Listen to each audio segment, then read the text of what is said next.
Damn, you got the juices flowing here, buddy. A lot of roofers are so worried about short-term cash that they forget about long-term value. I've created a process for everything so that I didn't have an excuse. You'll never be perfect, but at the same time, why not go for perfection? Blue collar ballers only. We got something special for you today. We're going to make America great again and make your fucking phones ring again today. I've got a literal genius, a leads genius. If you were to ask me what I'm most passionate about, it's leads.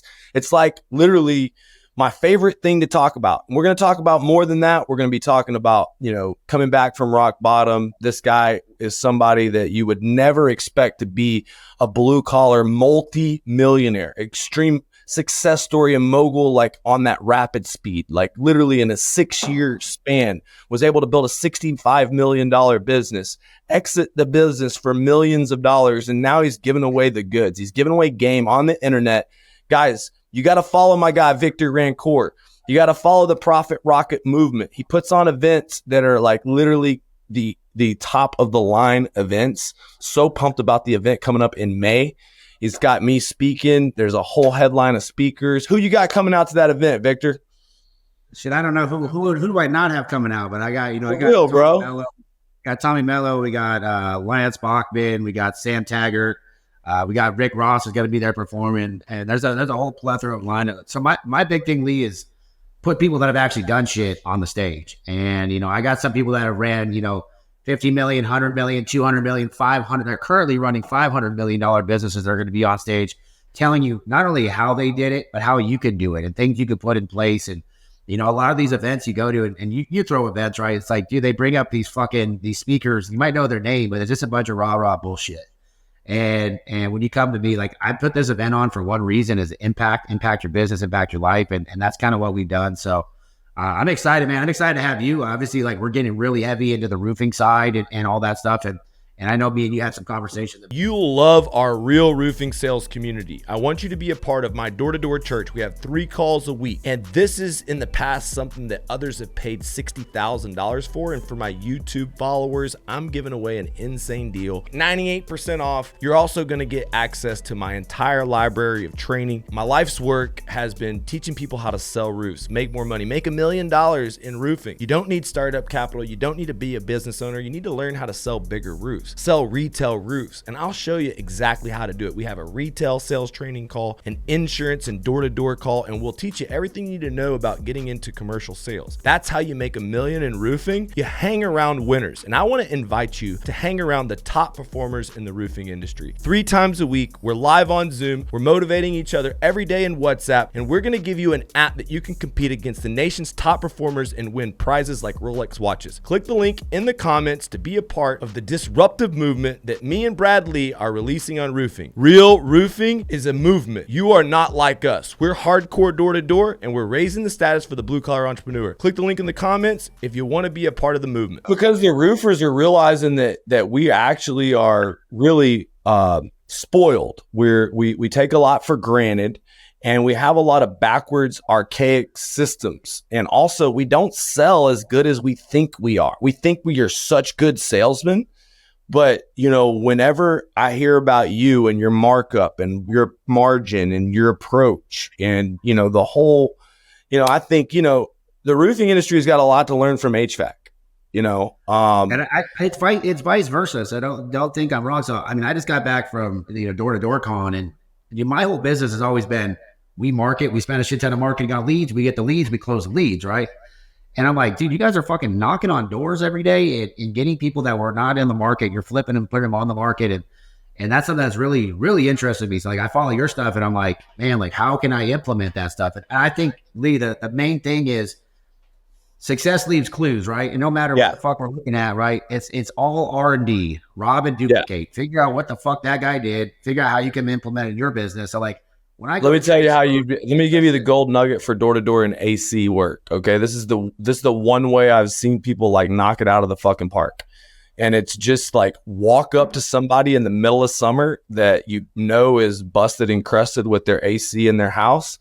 And if you can get somebody approved that has bad credit, you can charge them whatever you want for a damn system. Anyways, you can go door to door in the hood and sell $20,000 systems like it's nothing. If you got the right financing tool. Yeah, and I think that, obviously one of the things that we look at, like, I was talking about, like, how do I make it $150 a month? Like, if I could spread the terms out, whatever the fuck those terms are, get them under $150 a month is like what I'm thinking about for door to door. Like, hey, I know you've been thinking about fixing that broken ass AC forever. Guess what? Right now, we got this amazing plan that can get you a payment under $150 a month, get everything replaced, get your house ice cold. You and your wife can start laying together in bed again, not sweat. You know what I mean? I don't know. I try to figure out the door-to-door stuff. But No, that is a good pitch. But you see what makes you great at marketing? You're a great marketer, bro. I've hung out with you. You have the mind of a marketer. You know how to hook people's attention. And that's what makes a great door-to-door guy. Because you got to get in their grill and tell them what's in it for them. And I can only imagine what would be in someone's mind, if basically their AC is okay and you knock on their door. They would tell you that they didn't need one. Just like if you knocked on their door and their roof wasn't leaking. You know what I'm saying?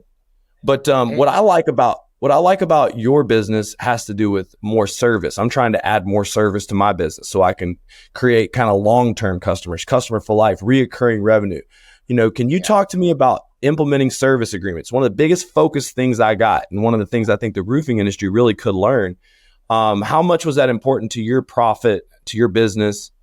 So I look at it like this. So, like, obviously my business is a marketing heavy business, right? We spend a lot of money on digital, billboards, radio, all this shit. And we spend a lot of money on marketing, right? And my number one goal is how do I make them sticky customers? How do I make them stick to me? So when I look at a service agreement, right? And in my space, look at it like, so I look at a service agreement like a gym membership. Okay. If I got a fucking membership to 24-hour fitness, do you think I'm going to go work out at LA Fitness tomorrow? Hell no. Fuck no. Okay. So I'm not going to go work out at LA Fitness. If I have a Costco membership, I'm not going to Sam's Club. Right. And that's why memberships are important. So, like, I took a different approach to memberships where everybody's like, I got to charge $20 a month to get these memberships. Well, I was like, no, fuck that. I don't want to charge $20 a month, because guess what happens? Every time you see a $20 a month charge on your card, eventually you say, what the fuck is that? And get rid of it. Right. So I kind of flipped the script in my business. I said, I'm going to do yearly memberships. So they're going to auto renew annually. And I'm going to make them so stupid cheap that they can't say no. They're going to be cheaper than my normal tune-up would cost. If you want me to come out for a tune-up as $129, I'm going to charge you $99 a year. I don't care how many systems you have in your house. It's $99 a year. We'll come out, we'll service those things twice a year, and I'll give you 10% off of anything you buy from me. I don't care what it is, new system replacement or repairs. I kept my membership fucking simple. Okay. So many people want to make it simple. Well, I would have sold fucking 10,000 of those in a short period of time. What? 10,000 of them. Okay. 10,000 of people paying $99 a year. Well, guess what? All those people, now I have fucking calls coming in. Now I have a reason I call people. Hey, you already paid for this membership. Now my guy come out, will service it. We only go with and guess what? And when was the last time your fucking gym called you to service to actually work out? Never.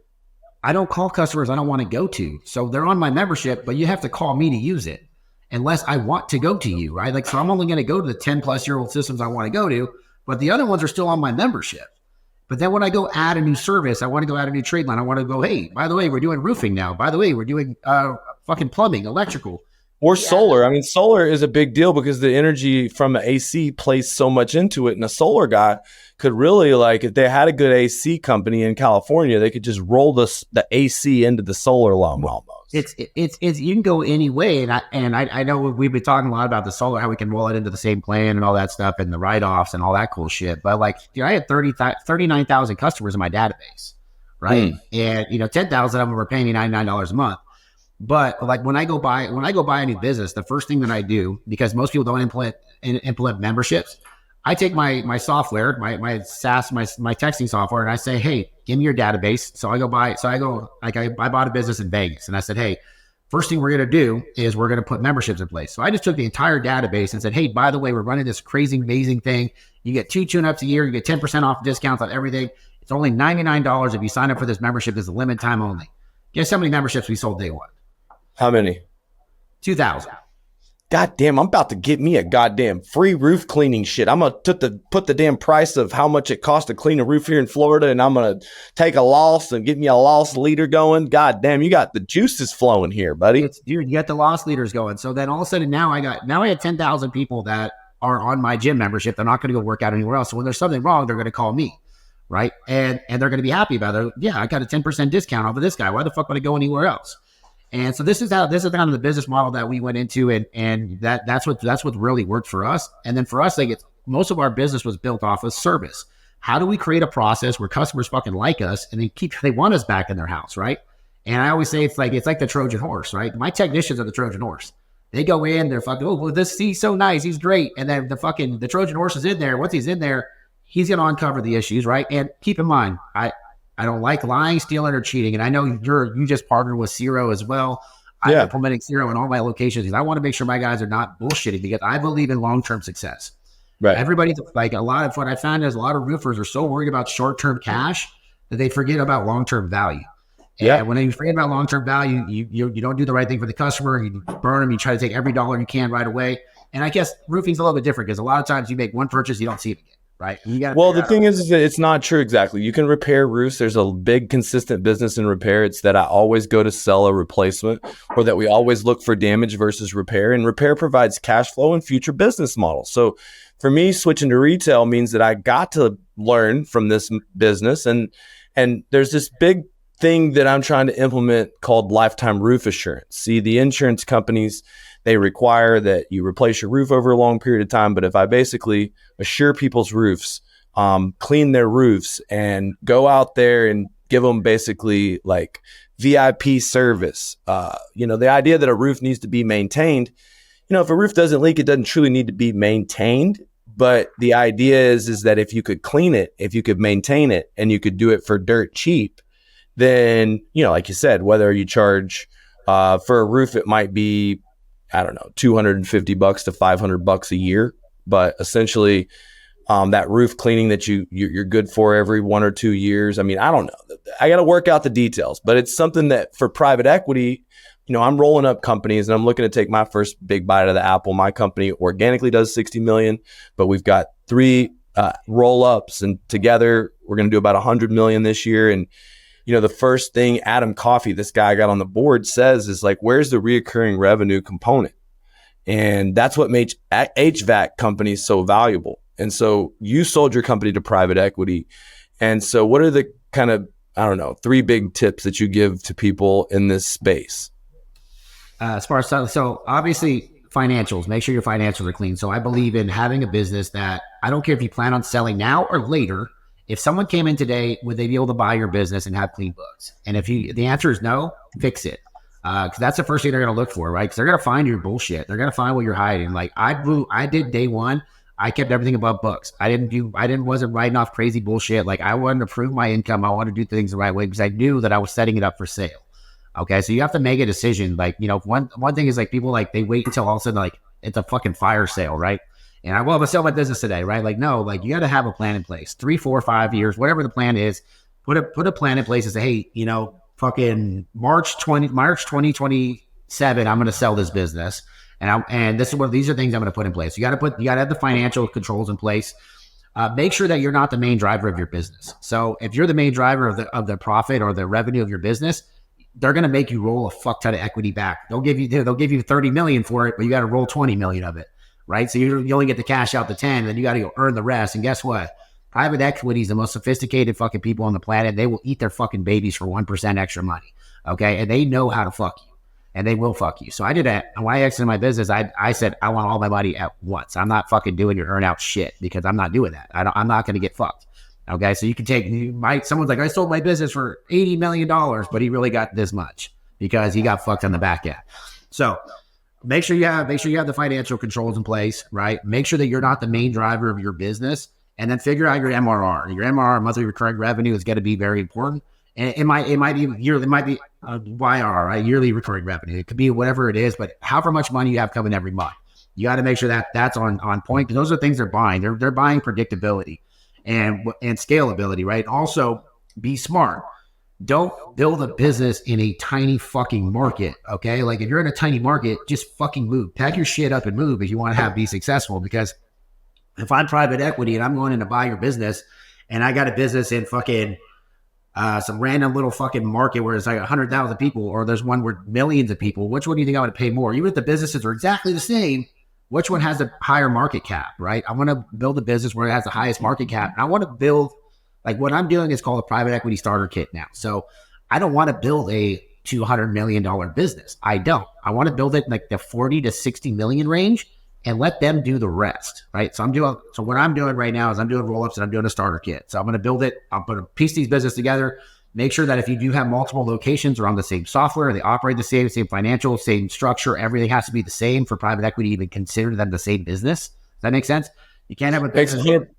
Makes 100% of sense. And honestly, getting everybody on the same system, like we all in my acquisitions have used the same system, but it's so funny. Like everyone uses it different ways and integration is challenging. Like actually getting these companies rolled up and integrated without private equity, doing it with my own capital. It's been one of these things where my goal is to be considered a platform company and to, get a large multiple and share it with everybody in the group.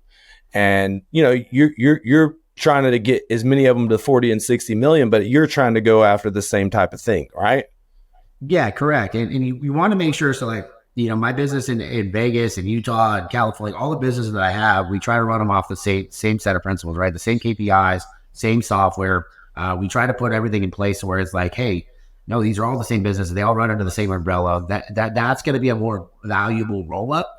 So what happened over the last couple of years is like people started buying like just kind of like dog shit. They're just buying whatever they could. They buy it up. They plump up the revenue. And they say add to the profits and this is what it is. And private equity got smart. They said, well, fuck, I got to come in and reorganize all this shit. It's kind of just a big clusterfuck. And so we see over the last year or so that it's really slowed down on the buying side because they realize that some of these things they're just pieced together messes, right?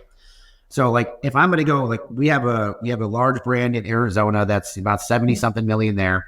My Vegas brand, we're trying to roll those up together and make that one. Then we're trying to get our Utah brand, the other ones, but we're trying to make it all cohesive. Everything works together. Everybody makes sense.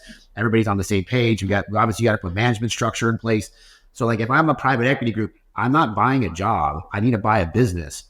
And if I don't have now, because Lee, you're really tied into this business, you're going to have to roll a lot of equity. You're going to have to be there. Like that's where you're going to be for a long period of time, right? Like for me, I built it to where I would go on vacation for a month and my business was running. It didn't matter. So when they came in to buy it, I said, okay, well, I got my financials in order. I don't have to be part of it. You guys can take this thing over and run with it, right? And I did that strategically so that I could exit and enjoy my life.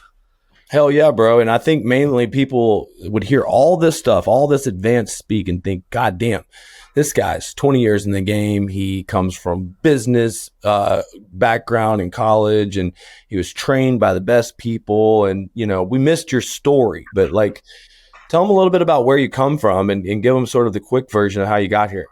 Dude, I'm just a basic as I won't say that because I won't talk negatively about me, but like, I was nothing, man. 12 years ago, I was living in Cleveland, Ohio, doing oil changes for $6.75 an hour. Like I was dead in the dumps. I was ready to take my own life. I was alcoholic. I didn't really have any aspirations or goals. Like I get paid on Friday. By Saturday, I blew my whole paycheck. And the rest of the week, I'm stealing a cup of noodles out of the break room. You know what I mean? And I got an opportunity. It's going to be 9 years ago in March. It's crazy. It's almost been 9 years. So 9 years ago in March, I answered a Craigslist ad to become an HVAC technician. Didn't know what HVAC stood for. I was driving a 92 Honda Accord with a fucking broken window. I remember on the way to the interview, the fucking rain was splattering through my face. It was, it's February. And since right now it's raining outside. So I remember driving there and just like, I don't even know what I'm going there for. I put my best suit I had on, was probably from like fucking Ross or some shit. And showed up to this interview with about 100 people. And I sat and I was the only one in a suit. And I was the only one that got the damn job because I was wearing a suit. So I showed up, acting apart. Like I didn't know what I was coming in for. I just knew I needed a fucking job. And I had a 5-month-old baby at the time. We were living in a room in a house that's fucking ceilings got mold and shit on it. It was brutal. Living in like my neighborhood was the trap house across the street with tweakers all night. Like it was just a fucking mess, man. And so I knew I wanted out of there. And I finally found something that I can just go all in on because they showed me the pay plan. I'm like, holy shit, you're going to pay me to do this? I'm like, I was getting paid $6.75 an hour to upsell fucking air filters and fucking transmission flushes. You're going to pay me $50 to sell this fan motor? Give me as many fucking fan motors as you have, and we'll sell these motherfuckers. And right away, the very first month in the field, I became the number one technician in the country. Literally, like we had the national ranking that we were in. And so you had a big company. It was cool for you to learn from a big company, right? But that was the biggest blessing that happened to me is because I got the opportunity where I got the opportunity. So that company now is one of the largest in the entire country, over $1 billion a year in revenue. But when I got there, man, they were the only company that was doing training. They would take guys from scratch. They would take guys from any walk of life. As long as they were hungry, they would teach them. So I went through training and I got some of the best training you're going to get in the country. And I got to be around some of the best sales guys in the country. But Like for me, I never fucked with nobody because like what I mean by that, like is everybody else was chirping and talking and all this shit. I only fucked with the people that were winners from day one.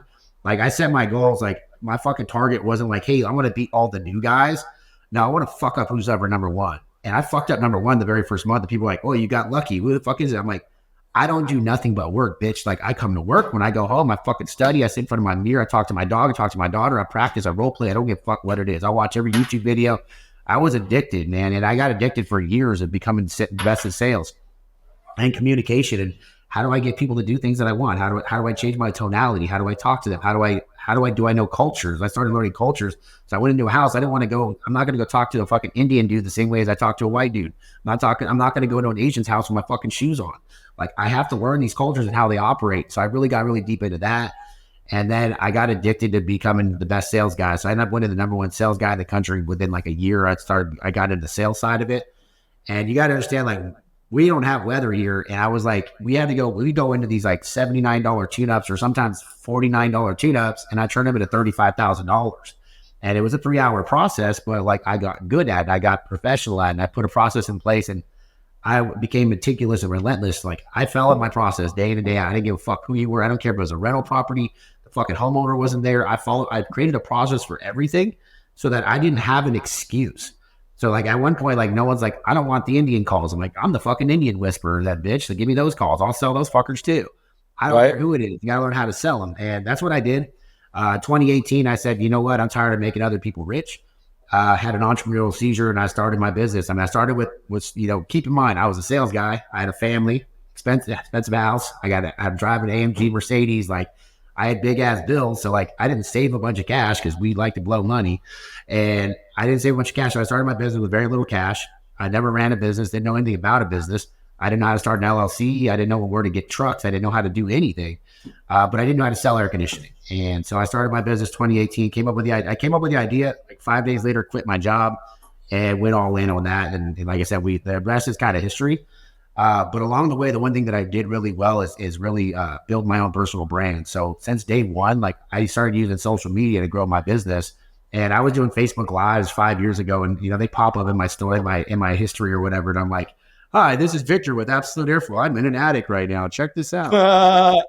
And I started making all these videos, and all my friends. That's me too, bro. That's how it all started for me, dog. All my friends were making fun of me. They're like, oh, Vic's making another fucking stupid video. And then I started doing sales training videos. And in 2020, I started doing sales training videos, and people were like, wow, you're fucking good. I'm like, yeah, you want to pay $3,000 to come to my sales training? So nice. How I really got a lot of the capital for my business to grow was I would do sales training. I would make $60,000 in a couple of days doing sales training. I would take that money and I'd buy a new truck. And I'd do that money and I'd put it into the business. I'd grow the business. I'd put it in marketing. And I would starve myself, and I would just fucking because the startup on an HVAC business is expensive, right? And I didn't have access to all this extra capital and all this shit. So I'm like, I would take every dollar I made from training. I would go, boom, put it in the business. Boom, put it in the business. And I kept feeding the beast, where most people are like, hey, I'm going to get a fucking Lambo. I'm going to get this. I fed the beast. And, that was kind of the key to the success. And along the way, somewhere along the way, you learned though how to go from salesman, because I was a salesman like you, but then I had to learn how to be a marketer, And when did that start to happen for you? Marketing came natural, to be honest with me. So keep in mind, I worked at one of the biggest companies in the country, and I'm an observer. I'm one of those things. I only have to hear it once, and I know what and I remember it. And I have a really big, like, from plan to action, like that's my people like, why are you so successful? Like, you tell me something that works today, I do it today. I don't wait till next month or next year. Like, this implement today.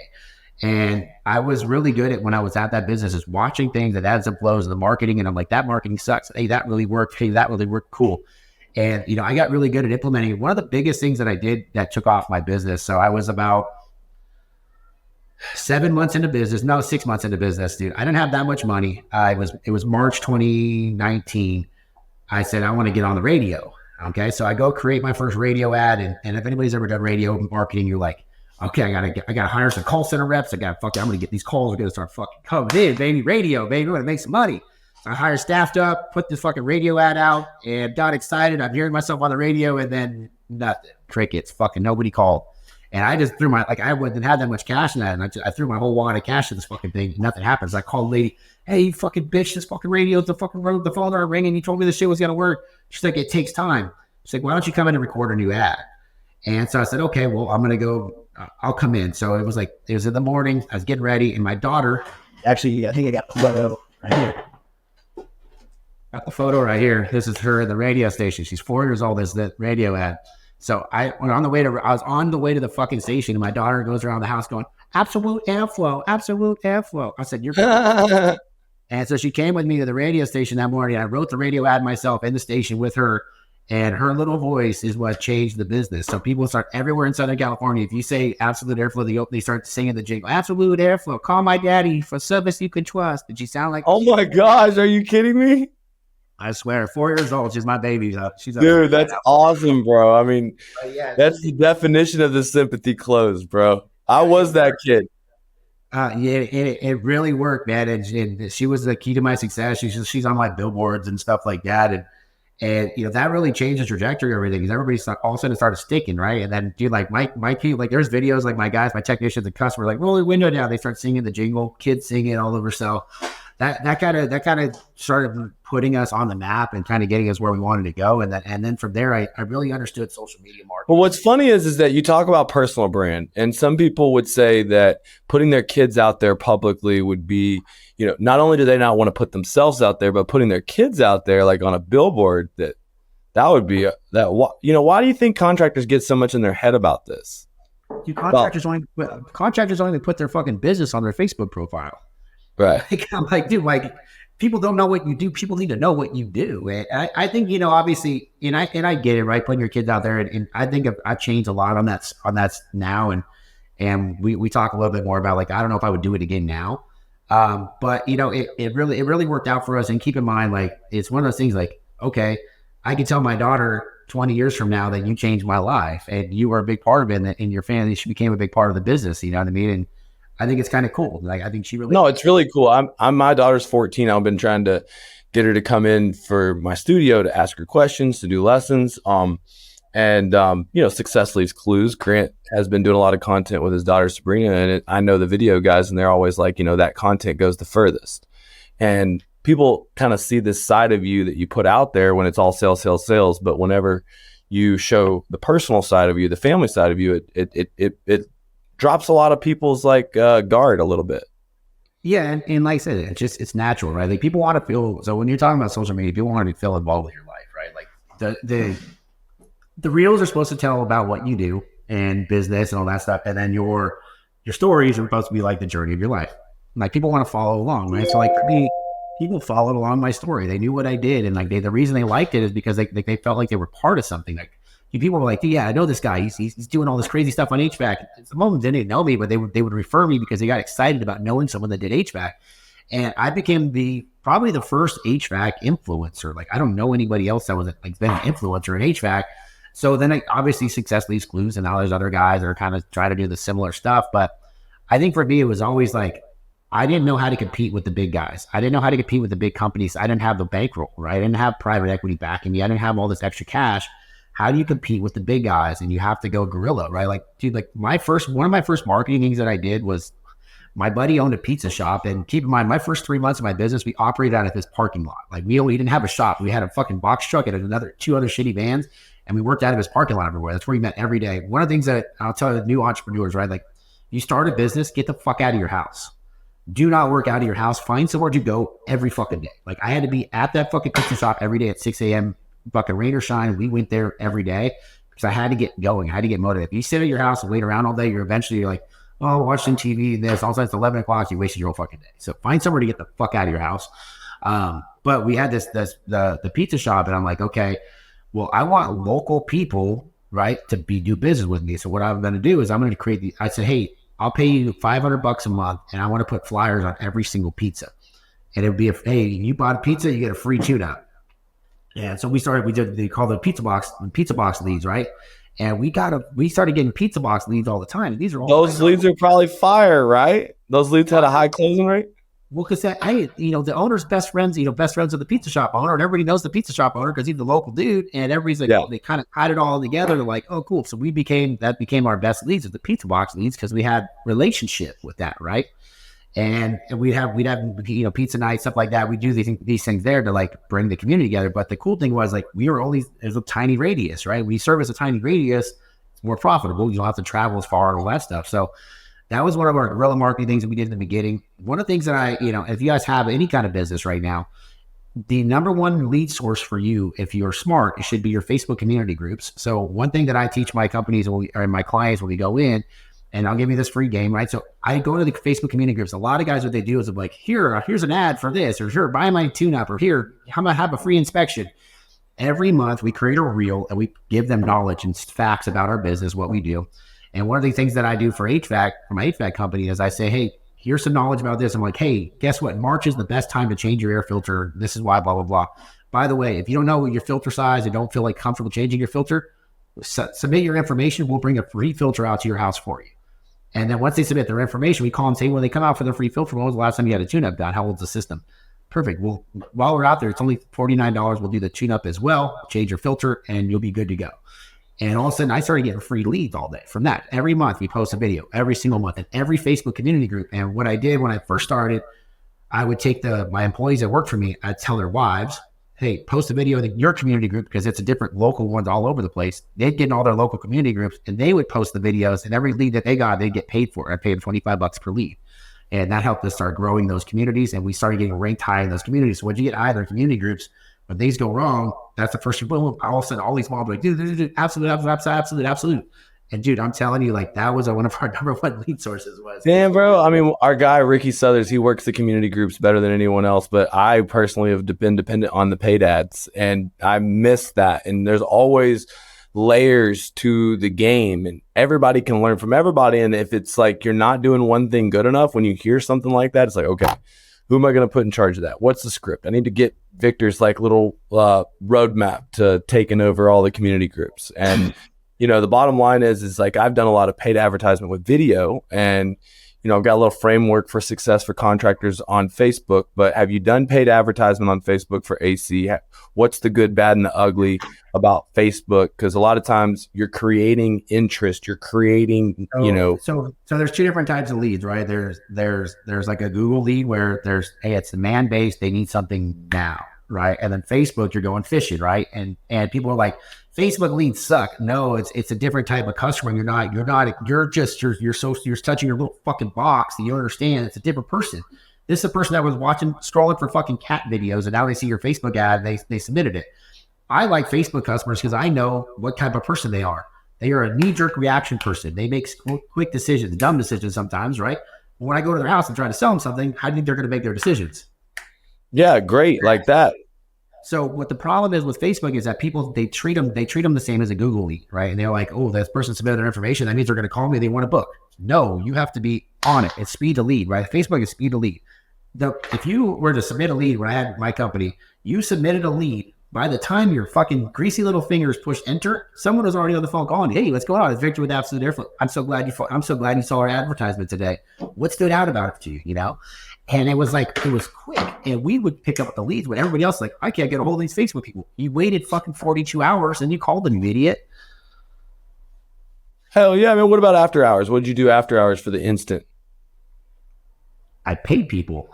Like my employees, I had someone on my phone all the fucking time. I had this girl, Jasmine, the OGs, like the OGs that with me from the beginning, they know like how I am. I want that lead. Like I had Yelp lead. The Yelp lead would answer within minutes. Like everything was within minutes. And that was our success. And someone had a phone all the time. And they would my managers, they would log into that shit. And hey, tonight's your tonight's your phone. You got to watch it. This night's your this.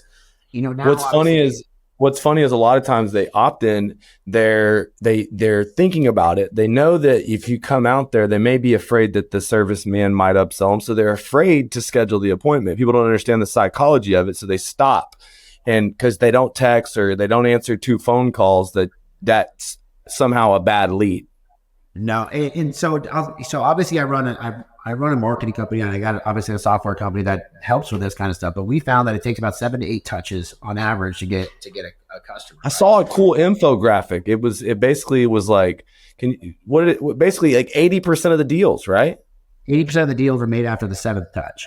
And that's a fact. And obviously, you're gonna get your upfront ones, the easy ones. But like for me, like I'm building out, just so you know, like I'm building out a nationwide rehash program. So statistically in HVAC, 80% of leads go unsold, and I would say it's something like 45% of those go unfollowed up, not even one touch after. Yeah, they don't even turn into appointments. They don't even turn into appointments. No, these are people they went out and gave quotes, and they don't even follow up, right? And so what I'm creating, in California, I got some of the best sales guys in the country. And I'm like, okay, well, you could go run 3 calls a day and drive around your fucking truck and hope and pray you sell something. Or you come work for me, sit behind a desk, and I'll give you hundreds of leads every fucking day of people that didn't follow up. They already quoted it. People wanted to buy something. They already had them in the house. No one's following up with them. So I got a 10,000 square foot new building over here in California. And I got all these new sales guys are going in there. So we're going to be fucking calling by every single fucking lead every day. Because most people make a buying decision within 72 hours. And for some reason, sales guys wait to follow up for over 72 hours. So these are things that we're like really working on. And like, obviously how many point of contacts is going to take, and then obviously speed to lead. And then also, hey, how quickly can we follow up and turn it into a sale? One thing I started doing was, we of course would call them instantly, text them. Of course, sometimes we found, of course, if you try to get them to click a text, they're not really going to click the text. You got to try and engage them with text and have a person ready to respond. But still, it would go 6 texts, 6 phone calls, no answer. And then these like uncontactable people. And I'm like, what can I do to get these uncontactable? And I just started like a series of 6 different voicemail drops, and just kind of a little bit like, a whole different angle or approach. Dude, now it's just a constant steady of inbound calls. Like this voicemail thing is sort of a cheat code. So a lot of people don't do this. I've been doing digital voicemail drops since 2020. Obviously, once high level implemented into Go High Level, I started doing it, and a lot of people did it because every time I needed leads, and my boss, they would come to me like, my office, like, we're slow. I said, well, okay, well, guess what? A lot of people are like, well, why don't you outbound? People don't answer the phone on the outbound anyway, so why am I going to waste my time doing it? So we'll do the ringless voicemail drops. And dude, I would say, okay, here, boo, we're going to do 500 ringless voicemail drops. And I would do it, I would laugh. I'd tell my manager, like, watch this. I'm not going to fucking tell these fuckers, watch. And I'd sit there and I'd do the fucking voicemail job. I'd sit in the call center, and all of a sudden it goes, ding, ding, ding, ding, ding. They're like, what the fuck is going on? I'm like, yo, I thought you guys said we weren't busy. And then my office had to fucking freak the fuck out, because then all of a sudden they get so many calls in a row. Hey, I just got a missed call. Hey, I just got a missed call. I just got a missed call. And all of a sudden it would blow up. So yeah, ringless voicemail drops are a cheat code. That, and then also, obviously text messaging, man. Texts have a 98% open rate, like a 98% view rate. So even if you fucking hate me, you don't want to see a text from me, if it comes across your phone, you're going to look at it. You're going to read it. And you're going to have to you have to be engaging that first, because sometimes I'll just if it shows up on your phone just here, it has to be something engaging when that first couple lines there, because that's what they're going to see a lot of times, or they'll just skip over it. But 98% of the people, if you text them, they're going to see it. And obviously there's texting laws and all that shit. And I help companies actually get so we scrub your list. Like, if you, like, a lot of people will come to me, oh, I got a 70,000 person list.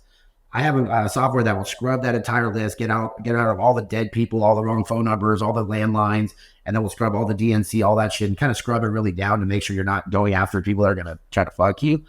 And once you scrub it down, a lot of times you'll get down to like 35,000, 40,000 people. It's going to scrub the shit out of them. I don't want to text random numbers and spend all that money on texting and calling people that aren't active customers or active people. So we scrub all that stuff down. And so we have text, we have digital voicemail drop, all that stuff is going to work. But a lot of it is speed to lead, man. So like now we integrated a lot of AI. So like in the middle of the night, I don't have to have a manager. I have AI that I've trained that's answering these people all night. And I wake up in the morning, I got calls booked into my schedule. Yeah, bro. I mean, look, guys, this guy is a legend. And if you're watching this shit, he's put you on a lot of game. To close this out, man, a lot of these guys, they want to learn how to be an elite level salesperson like yourself. So give them the best little sales advice or a little insight on your sales system before we get on and wrap this up. I do question-based selling. I get the customer to sell themselves, because a lot of people they try to steamroll customers, and I do a lot of question-based selling. I'm like, hey, Lee, and you agree, Lee, that me and you we both agree this thing needs to get done. Would you agree? Yep. And my only concern is, Lee, it's one of those things where when I leave here today, you're going to kind of put it to the back of your mind. You're going to put it off, and you're busy just like I am, right? Yep. So one of the things I would really hate for you to do, Lee, is you put this off, and all of a sudden it's like, right now it's not an emergency, but then all of a sudden, guess what? Air conditioner breaks down, it's 100 degrees outside, it becomes an emergency. And at that point, you think the price is going to be cheaper or more expensive? It's probably going to be more expensive. It's going to be more expensive, and you're also not going to get any of those incentives or rebates. And guess what? Right now, we have a bunch of no money down options. When it's hot outside, it's cash, check, or credit card, anything but IOU. So my concern is, me and you both know this needs to get done, right? Yep. So, and if we put this off, it's going to cost more money. So my concern is, if I leave here today, you're not going to do it. You're going to pay more money, and you're not even probably going to be able to get it installed when you want it. You're going to be broken down. So why don't we just be proactive? I'm going to save you a bunch of money right now. We're going to go get ahead and get this done. Now you're going to have peace of mind. You're not going to have to worry about it. So when that first heat wave hits, your air conditioner turns on, you feel cold there. Your neighbors over there trying to call everybody in town to get them out there to fix it. Now you're going to have the AC working. You have peace of mind, and you saved a bunch of money. You don't have to pay all the money your neighbors are going to have to pay. So all right, makes sense. Let's go. I start getting out. I ask questions. I make them answer them, and I make them. But a lot of times you have to it's like showing my call. When I run a call, it's a show and tell thing, right? I need them to see it physically. Like, I'd like to bring all their senses into it. Like, I remember when I was a technician, if there was a hot fan motor, I'd be like, hey, Mr. Smith, can you come over and touch this? And I'd make him touch the fan motor because it brings in another sense. He's like, oh, what the fuck? I'm like, what? It's hot. Why do you think everything's hot? Oh, it's overheating. Why do you think it's overheating? Well, look at the oil's leaking out of it. So if the oil's leaking out of an engine, what happens? Well, then it's going to overheat. Then what happens next? What's going to break down? Well, Mr. Smith, it's 70 degrees out right now. It's not breaking down. What's going to happen when it's 100 degrees out? It has no oil in it, and it's overheating. Oh, it's going to break down. So because I made him fucking burn his finger, all of a sudden you go, fuck, what the shit? I need to get this done. So I did a lot of stuff where I bring a lot of the senses into it, get them involved. And I do a lot of question-based selling. And a lot of times I find sales guys are just they're listening just so they can talk again. Like they're not really paying attention. They're just waiting, then they talk. And they're just waiting to steamroll people. So really slow down, listen, ask more questions. And because if you ask more questions, you can really figure out what their need is. Once you figure out what their need is, you can figure out how to mold your business into that need. And then you can fill their need and they can buy something. Man, I love that. I love that what you brought to the table there, dude. The first time I saw you, you had leather jacket, awesome stage. You were interviewing Joe Montana. I thought, man, that's a badass event. I wish I could be at it. Last year, watched all the massive things that went down, thousands of people, but you got this profit rocket going down. You told me last time you spent $1 million. You've got all these people. You got Rick Ross, you got Ryan Stewman, me, Tommy Mello, Sam Taggart. So give them a little info about that event and tell them how they can get the special hookup and how they can connect with you if they're interested in your marketing or sales training or working with you as a business partner. So, first off, thanks for having me on. And secondly, man, like if you're looking to level up in your business and life and sales, whatever it is, you need to be at this event. And you might not have heard of my event before. It's called Rocket X. It's going to be in Dallas, May 1st through 3rd. Come figure out what it's about. So a lot of people, they worry like you ain't getting sack lunches at my event. You're going to get good food. You're going to have a good time. You're going to learn from some of the best owners, operators, sales trainers, motivators in the entire country. They're going to help level you up, right? If you go to callprofitrocket.com, go ahead and click on the Rocket X 2024 event. Get signed up. The tickets, I made them affordable. Thank God I got some really amazing sponsors this year that would put a lot of money behind it because everybody that came last year, like they went to all the other events and they told all the sponsors how shitty these events are, how good mine are. And I just try to put on a world-class event, make sure that it's something actual you guys can take home. Bring your team members, bring people you want to motivate. Also, if you will buy a ticket and you have a female in your organization, they say you buy a ticket and you got, say, a girl you want to help level her up, she can actually come for free. Okay, bring a female in your organization. I really want to bring more women out to the events too. So buy a ticket, bring women out to the event. We're gonna grow this thing. It's gonna be an amazing event. I think we got a promo code right now. I think it's gonna be Lee. I think it's just Lee. It's gonna be the promo code. If you type that in, you'll be able to get 50% off any ticket now until mid-March. So if you guys are going to get signed up today, go to callprofitrocket.com. Come out to the event. Make sure you get the party pass. The party pass can allow you to go to the after party with Rick Ross. We got an amazing event after hours. It'll be free drinks. All that shit's going to be taken care of out that thing. So come out, come see Lee, come see what the HVAC guys are doing. Come figure out how to sell retail. Because guess what? The insurance companies ain't going to pay forever. So if you don't learn retail, you're going to be left behind. So don't get left behind. Come join us May 1st through 3rd in Dallas. Look, I met you guys. I've been talking with Tommy. Look, y'all HVAC guys are on a different level. You got to sell for higher margins. You get paid. You started talking about a concept at dinner the other day, zero AR. I go for zero AR. And I thought, God damn, that's a sexy concept. And I've been thinking about it ever since, just that one thing from the dinner. How could I approach business if I was going after zero AR? And it's cool because it's like you'll never be perfect, but at the same time, why not go for perfection? And being around people like Victor, it always levels me up. I can't wait to be a part of the community and contribute. But I think the whole roofing industry, the sales industry, they're sleeping on HVAC. These guys have become mega millionaires. They literally are doing the stuff. Go ahead. If you guys are Cowboy fans too, expect we got Zeke and Dak will be there as well. So we haven't announced it yet, but they're partnered in one of my software companies. They'll be out there as well too. So you guys are like, man, I'm a huge Cowboys fan. All the Dallas roofers, salespeople, y'all don't understand. This guy does it on a whole different level. We were out in Vegas, sent my VP of sales out with him, and it was a beautiful thing, man. So I just want y'all to know this guy's for real, and he's my brother from another mother. I literally feel like I got a lot to learn from you. So I'm pumped to go out there and learn. And if you're watching this, you need to get tickets. You need to see me in Dallas, and we'll have a little private get together sometime. All the roofing. I think we got to plan a retail roofing event soon. Just me and you. Well, I've got this real roofing launch with Bradley, and it's all about how to teach these insurance guys retail. And you're such a fucking good sales trainer, bro. You got to be a part of our home service syndicate. This is where I got a lot of different guys that are service salespeople, and you are just the guy.